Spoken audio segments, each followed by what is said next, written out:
నేను సన్నగా ఉన్నా నాకు డైట్ అవసరం లేదు, నేను లావుగా ఉన్నా నాకు డైట్ కావాలి. ఇలా ఒక మిత్ ఒకటి ఉంది. సో ఎవరికైనా డైట్ అంటే the right way to eat. So diet అనేది మీ బాడీ హెల్త్ని బట్టి, మీ బిఎంఆర్ని బట్టి మేము డిసైడ్ చేస్తాం. So diet is right way to eat. So ఈ మిత్ ఏమన్నా ఉంటే నేను ఇక్కడ క్లియర్ చేస్తున్నాను చూడండి. సన్నగా ఉన్న చాలామందికి బీపీ షుగర్లు వస్తాయి. ఎందుకు వస్తున్నాయి? నేను సన్నగానే ఉన్నాను, నేను ఏమైనా తినొచ్చు, I don't have any restrictions, నేను జంక్ ఫుడ్ తినొచ్చు, నేను ఏదైనా తినొచ్చు అనుకుంటాను.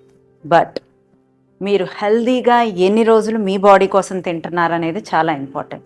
మన బాడీలో హార్మోన్స్ కోసం తినాలి, మన బాడీలో ఇన్ఫ్లమేషన్ కోసం తినాలి, మన బాడీలో ఎక్కువ శాతం గ్లూకోజ్ రేజ్ అవ్వకుండా కొన్ని రోజులైనా మనం హెల్దీగా తినాలి. This is compulsory. ఒక హౌస్ ఉంటుంది, ఈ హౌస్ని రోజు ఎందుకు నీట్గా పెట్టుకోవాలి?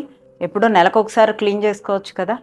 సో మన ఇంటర్నల్ ఆర్గాన్స్లో పేర్కొనే ఫ్యాట్ ఎవరికీ తెలీదు.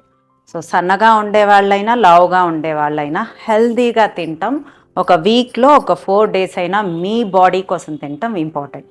బికాజ్ మీరు మీకోసం బ్రతుకుతున్నారు. Not for your mother, not for your father, not for your boyfriend, husband, brother and sister. You are for yourself. So మీకోసం మీరు బ్రతుకుతున్నప్పుడు మీ బాడీని మీరు జాగ్రత్తగా, ఇంత అదృష్టం మనకి ఇచ్చాడు దేవుడు. This is enjoyable human body. ఇది ఎవరికి ఇవ్వలేదు. మనం నవ్వచ్చు, ఏడవచ్చు, మనం ఎమోషన్ ఫీల్ అవ్వచ్చు. సో ప్లీజ్ ఈ బాడీని హెల్దీగా ఉంచుకుంటూ will enjoy our human body.